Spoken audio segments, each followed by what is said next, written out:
Mexican dado ni Marieta at saka si Ramir at saka si Ramir. Get Irving, Glodeline Irving, Batok Kalbo. Episode 11, Advanced Accents. Tin tin tin tin tin.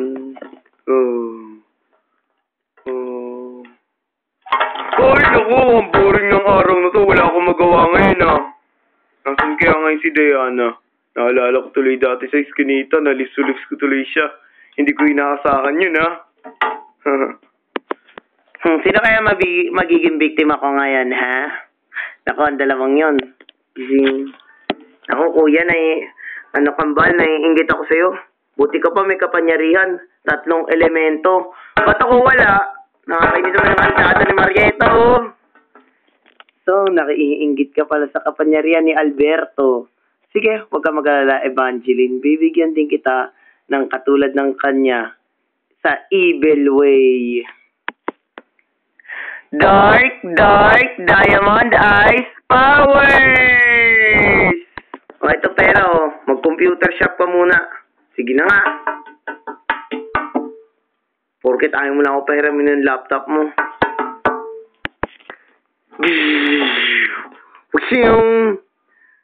Ang galing talaga ng isang Evangeline. Kamusta ka na, Evangeline? Ako ang iyong boss. Ano may panglilingkod ko sa inyo? Gusto ko, talunin mo at patayin mo sila o nga. Ito ay pagganti na pinatupad ni Raha Kupal. Huwag kayong mag-alala. Pero paano ko gagawin yon kung wala naman ako kapangyarihan? Meron ka itinatagong kapangyarihan. Amiel, ngayon na! Ha? Okay, masusunod! Yeah! Ang ginagawa niya ba sa akin? Wala lang bakit. Tinotorture lang kita dahil syempre, sabi ni Diana yun. Manloloko tong pusa na to. Teka, ba't ba may lobo dito? Ay, huwag niyo anunin yan. Akin ho yan. Walang kwenta. Kasi putok ng lobo. Oh? Ha? Ba't yung pinutok yun? Teka nga lang. Takot yata siya siguro sa lobo, no? Baka siguro. Torture ko naman si Evangeline, Ngayon, meron ka pa ba mga ibang lobo?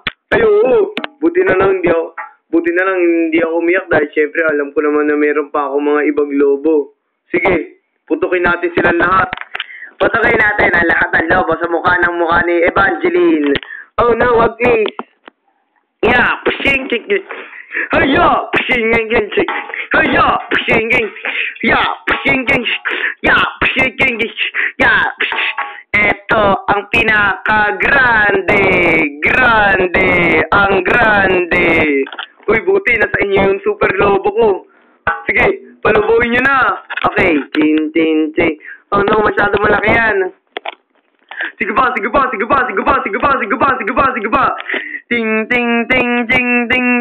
Oh no, sige pa. Yeah, sige pa. Oh no, wag please. Ting. Turo ni Amiel. Yo, manda ka na ngayon sa karayong, Evangeline. Glodeline Irving, Batok, Glodeline. Oh no, yeah. Yan ang bagay sa'yo, Evangeline. Ganti ko na rin yan, para kay Alberto. Kakainis ka. Teka, ano nangyayari sa kanya? Yeah! Ay mo, Diana. Ako si Lightning Evangeline. Down. Ngayon, nakakainis kang pusa ka. Pinagkatiwalaan kita kanina, tas lolokohin mo ko. Tas napilitan mo ka pa putukin ang lahat ng lobo sa lahat ng mukha ko. Pinakamalala doon ang pinakamalaki. Yung super lobo baka mo. Kaya ito na, ang lightning sword! Yeah! Amiel, sagurin mo siya. Pasusunod, Diana. Turo ni Amiel!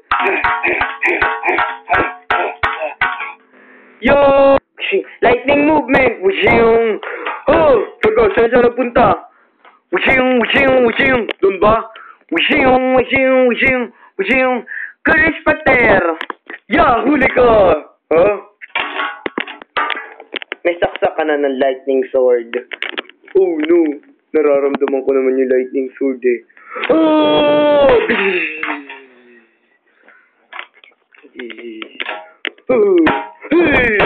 Nakuryente ako ng lightning sword ni Evangeline. Ngayon, ikaw naman na susunod pusa.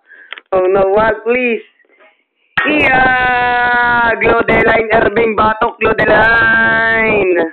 Teka, wag! Ginagawa lang namin yun dahil gusto namin nagpa-practice tayo sa gagawin nating arte.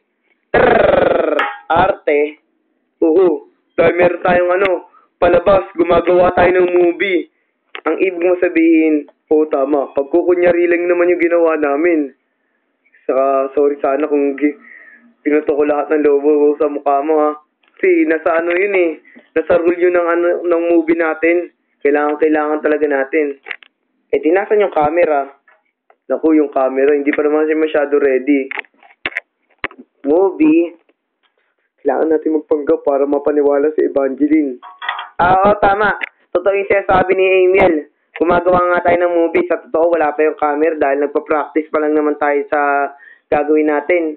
Yung script kami lang naman nag-invento ng mga linya eh. Yay! Magiging artista na tayong lahat. Ang galing talaga natin. Ngayon, sa movie, meron ako ipapagawa sa'yo. Alin ba yun? Totoo ba yan, Alberto? Oo. Nagtampo yata siya kung bakit 3 oras na siya umuwi. Ang totoo, pinag-computer ko siya sa computer shop. Yun naman pala. Magkano yung pera na binigay mo sa kanya? 10 pesos, pang 30 minutes. Pero 3 hours na siyang wala. Naku, ano na kaya nangyari sa kanya? Wala naman siyang ibang pera para makapagkain sa restaurant. Uy, tignan mo si Evangeline. Uy, Evangeline, kambal ko. Buti nakabalik ka na. Evangeline? Sino si Evangeline? Ha? Ako si Dayanita, ha? Ay, naku, Dayanita. Naku, nag-increase ang powers niya. Katulad ng akin.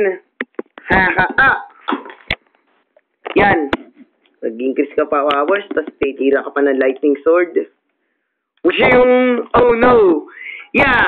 Lightning sword! Naku, Evangeline! Yeah, lightning movement! Oh no, nasarapan ko siya! Ngayon, titirahin na kita ng lightning sword. Oh no, huwag ka lumapit sa akin.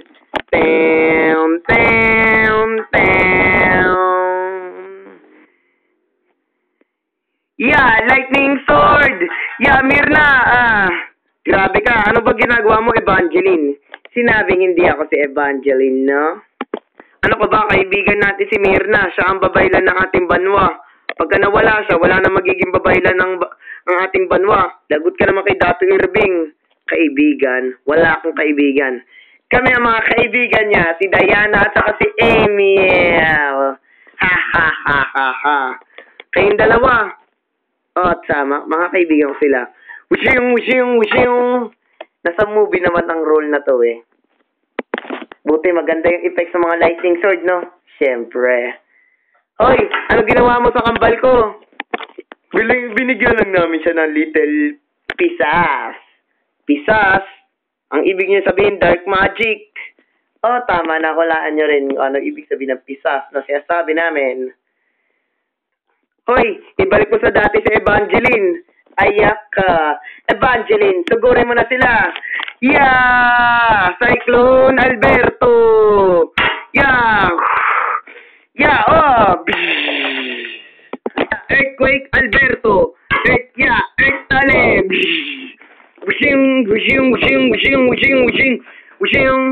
Ngayon, may kapangyarihan ka rin pala katulad ng akin. At sinasabi mong kambal mo ko, hindi totoo yan. Porket na magkamukha tayo, yun ang ibig sabihin ng kambal tayo.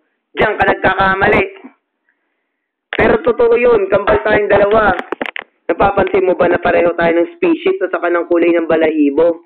Maliban nga lang sa pangalan. Hindi ako naniniwala sa'yo. Ball of lightning! Yeah! Super tornado!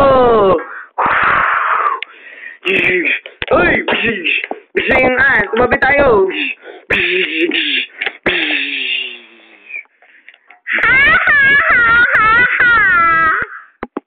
Ang batok ni Glodeline at saka si Irving. At saka si Irving. Glodeline.